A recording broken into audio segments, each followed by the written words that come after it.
Bonjour à tous et bienvenue dans cette nouvelle vidéo de présentation de réplique. Aujourd'hui je vais vous présenter une réplique que j'ai déjà présentée précédemment. Alors pourquoi je le refais? Premièrement parce que la vidéo de l'époque commence à être un petit peu vieille. Deuxièmement parce que la vidéo de l'époque était incomplète. Pas d'historique, pas de test de tir. Et troisièmement parce qu'en fait j'ai deux STG44 à vous présenter. Les deux sont de la marque AGM mais ont quelques petites différences parce que l'autre a été customisé.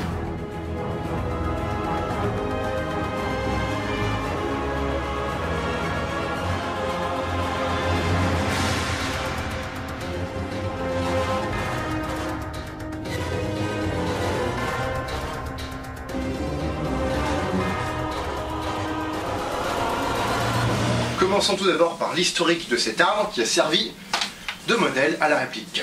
Le STG44, STG signifiant Sturmgewehr 1944, est le dernier né de la lignée des tout premiers fusils d'assaut de l'époque. Il y a eu deux prototypes qui ont précédé celui-là, le premier MKB-42H et le deuxième MKB-42W. H signifiant Heinel, W signifiant Walter, qui étaient les deux fabricants de l'époque. MKB signifiait Maschinenkarabiner et il fut utilisé sous l'appellation de MP43 sur le front russe à partir de 1943. Alors pourquoi MP alors qu'il s'agit d'un fusil d'assaut? Tout simplement parce que Hitler n'aimait pas l'idée d'avoir un modèle hybride entre fusil et pistolet mitrailleur. Selon lui, ça se rapprochait plus d'un pistolet mitrailleur à cause de sa munition qui était selon lui pas assez puissante pour que l'arme soit élevée au rang de fusil. En effet, les erreurs commises sur le fusil mitrailleur FG42 n'ont pas été reproduites sur celui-là. Ainsi donc, un nouveau calibre est né rien que pour lui, le 7,92 par 33 mm Kurz, qui était en fait une munition hybride entre le MP40 et le Moser. Cette fabrication en masse fut autorisée à partir de 1944. En avril 1944, il prit le nom de MP44. Et en décembre 1944, il prit enfin le nom de STG, Sturmgewehr 1944. Hitler a enfin admis l'idée qu'il s'agissait non pas d'un pistolet mitrailleur, mais d'un fusil mitrailleur, de par ses résultats au test de tir. On remarque quelques différences entre les différentes versions, MP43, MP44 et STG44. Tout d'abord, la longueur de la crosse, qui varie en fonction des versions. Ensuite, le rail situé sous la hausse, pour pouvoir y fixer une lunette de type ZF. Et enfin les différentes striures sur le corps qu'on peut retrouver ici. La STG fut distribuée massivement à partir de décembre 1944, c'est-à-dire la bataille des Ardennes. Cependant, il n'était pas impossible d'en retrouver en Italie et en Normandie. Bien que révolutionnaire, la STG44 n'était pas dépourvue de défauts. À commencer par son poids, 4,62 kg à vide et 5,22 kg une fois le chargeur garni. C'était beaucoup. De plus, il était difficile de pouvoir tirer avec cette arme en étant allongé. C'est donc pour ça qu'un chargeur de 10 coups a été développé tardivement, mais trop tard. Il y avait également une fragilité au niveau de la crosse et sa cadence de tir était de 500 coups par minute. Seul problème, le canon chauffait vite et le garde-main ici est en acier. Donc il était très courant de voir des soldats se brûler après avoir tiré une bonne rafale. Il y a eu 500 000 exemplaires qui ont été fabriqués mais seulement 300 000 ont été distribués. Après la guerre, les Yougoslaves et la RDA en ont récupéré un bon paquet, et les ont dénazifiés en dégageant la croix des Waffenamt à coups de poinçon. Le STG44 a inspiré la conception de l'AK-47, mais l'arme de Mikhail Kalachnikov n'était pas une copie mais une évolution. Le système de l'AK est techniquement plus proche de celui du M1 Garand américain. Cette réplique de STG est fabriquée par la marque AGM et est sortie en 2009 si je ne m'abuse. Dans le pack, nous avions donc la réplique, un chargeur, une batterie stick, un chargeur de batterie, une notice, une tige de nettoyage débourrage et une petite clé pour remonter le mécanisme du chargeur. Au niveau du prix, vous pouvez la trouver actuellement entre 200 et 300 €.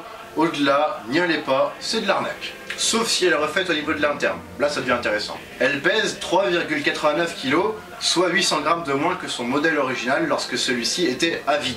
Ce n'est donc pas très réaliste, mais les utilisateurs de petits gabarits apprécieront cette différence. La réplique est constituée principalement de zamac, on a du bois bien sûr pour la crosse, de l'acier pour le garde-main, et du laiton et de l'alu, ça dépend des versions en fait, pour le canon externe et le tube d'emprunt des gaz. A noter que, un petit peu comme sur le vrai, la fixation de la crosse à l'intérieur est faite par deux vis, et elle est donc fragile, donc ne vous amusez pas à démonter la crosse, démonter avec les vis, hein, j'entends, si vous n'avez pas l'extrême nécessité de le faire. On retrouve le même type de hausse que sur le Moser 98K, qui est un tout petit peu plus réduite, avec une visée ouverte, ce qui confirme d'ailleurs que c'est un fusil, et le ressort fait bien son boulot.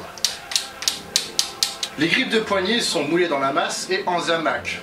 C'est dommage, ils auraient pu faire des grippes en bois, ça aurait été beaucoup plus réaliste, ou même en ABS, mais là c'est moulé dans la masse, c'est possible, j'ai déjà vu l'opération, de les remplacer par des vraies crosses en bois, mais ce sera très difficile parce que moulé dans la masse, il y aura un trou à ce niveau-là, puisque ici nous avons une grosse faute de réalisme. C'est d'ailleurs un bon moyen de reconnaître si la STG que vous avez à côté de vous est une vraie, ou une Shoei ou d'Onyx, ou un modèle Airsoft. Le sélecteur de tir ici est totalement fantaisiste. Normalement il devrait être ici. Le sélecteur est ici horizontal qui bouge en longueur, alors que sur le vrai modèle original, nous devrions avoir un sélecteur avec un axe central ici qui bascule, type MP5. Mais j'imagine que ça va être trop compliqué d'adapter ce système-là sur un AEG, la gearbox à l'intérieur étant de type V2 tout à fait standard. Après, l'idéal aurait été d'avoir un faux sélecteur réaliste et un vrai sélecteur caché sous la poignée par exemple, mais bon, ça devient un petit peu plus compliqué. Attention à la puissance en sortie de boîte, elle est excessive. Sur toutes les versions que j'ai vues,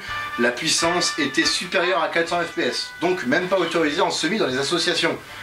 Alors première manipulation qu'il vous faudra faire, la downgrader. Personnellement, j'ai mis un ressort SP90 et il sort pile poil à 350 fps. Les chargeurs d'origine sont des high cap de 550 billes. Ce qui vous empêche d'ailleurs d'être discret au moment où vous vous déplacez, puisque quand vous bougez, 550 billes ça fait du bruit.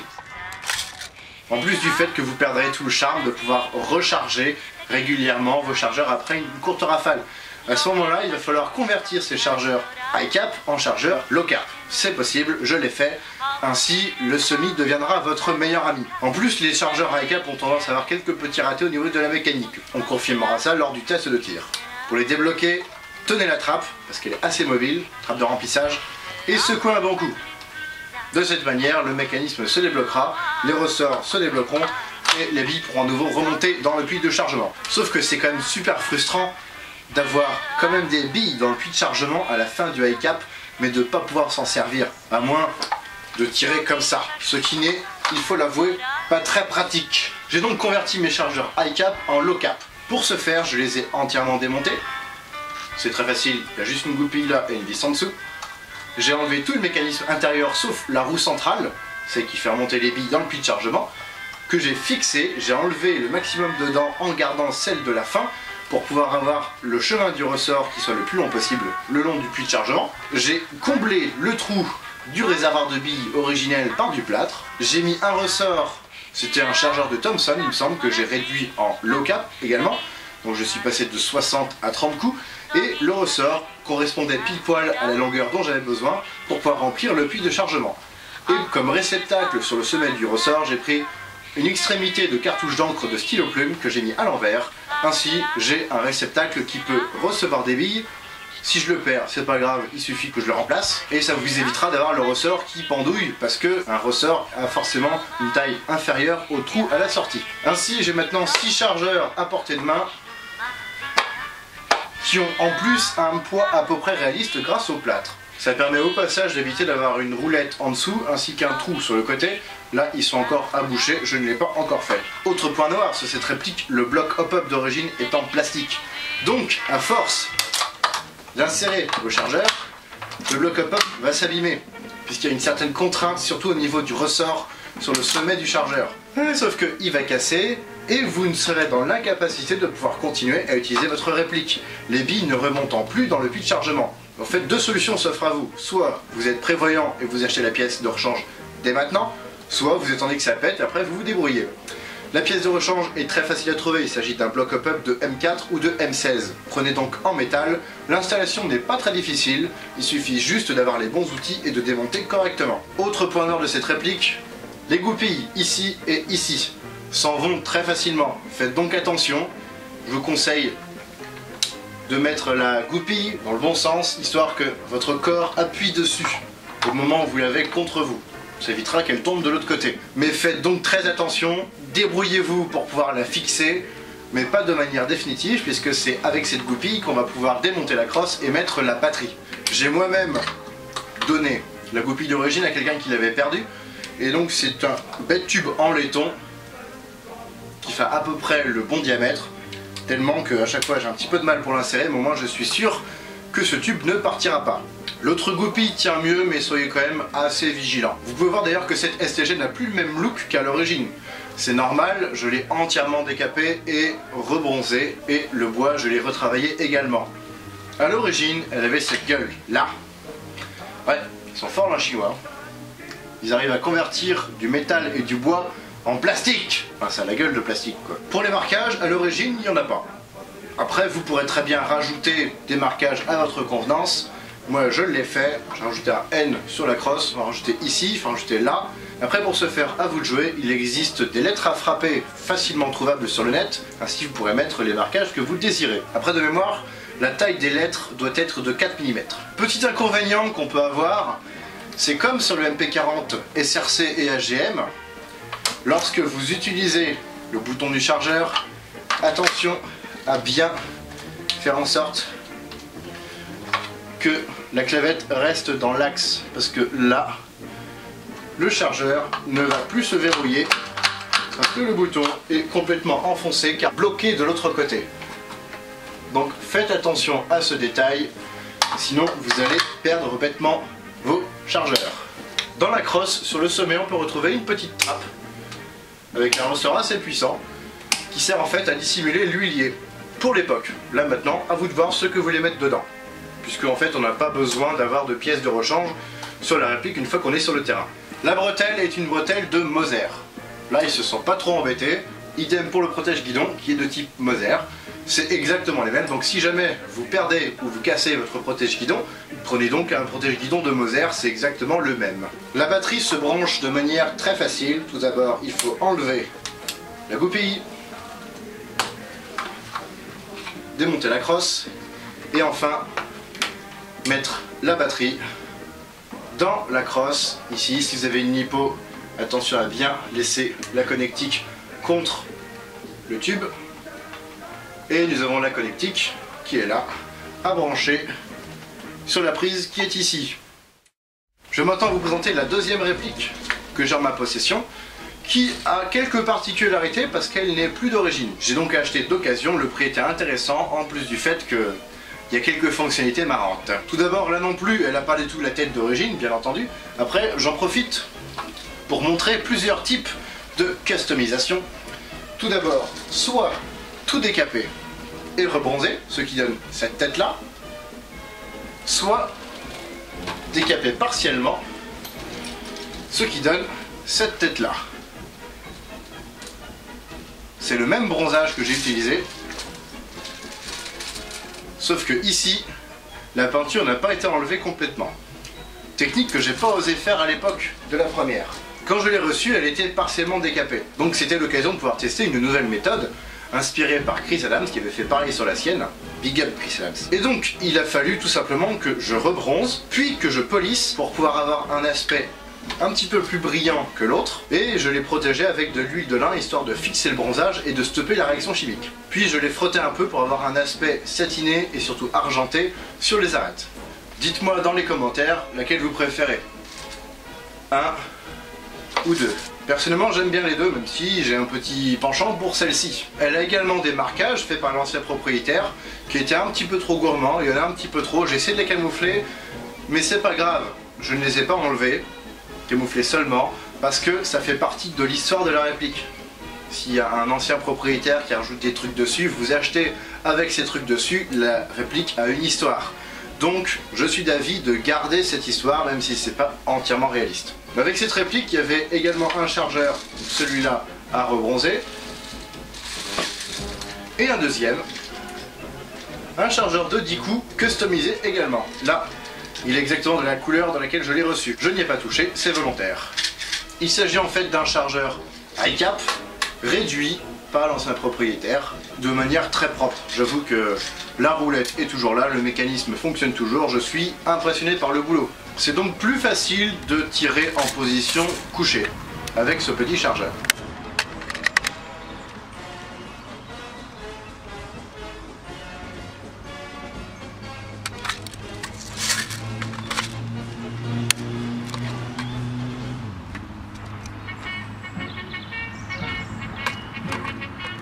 Alors après, le gadget qui m'a fait vraiment craquer, qui n'est pas sur la réplique d'origine, la réplique d'origine ne bouge pas lorsque vous tirez, ici nous avons un petit blowback.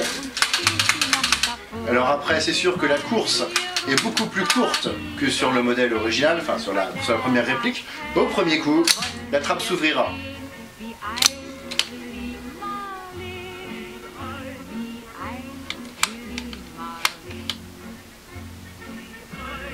Alors après, le problème c'est que sur la première réplique que j'avais, et ben la trappe est comme ça. En fait, le ressort est monté à l'envers.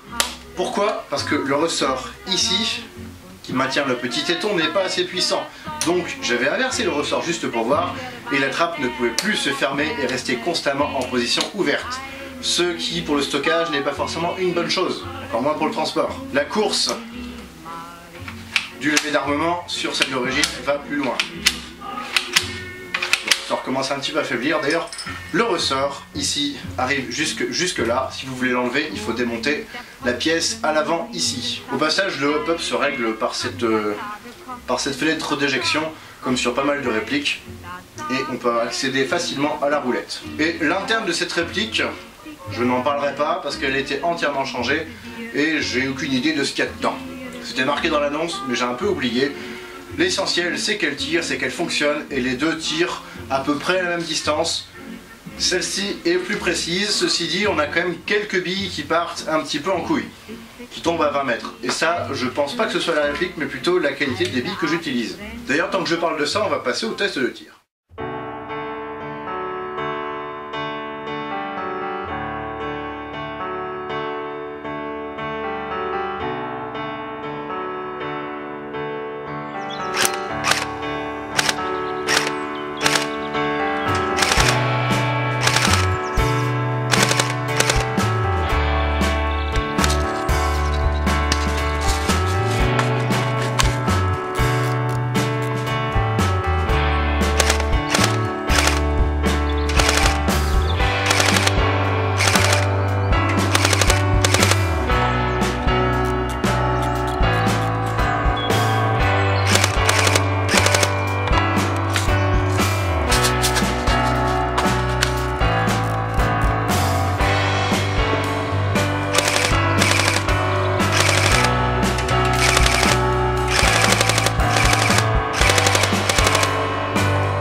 Voici ce qui conclut cette vidéo de représentation de réplique. Si elle vous a plu, n'hésitez pas à la partager, à vous abonner à ma chaîne si ce n'est pas déjà fait, à laisser un pouce bleu et un petit commentaire pour me dire quelle réplique vous préférez, à droite ou à gauche, l'ancienne ou la nouvelle.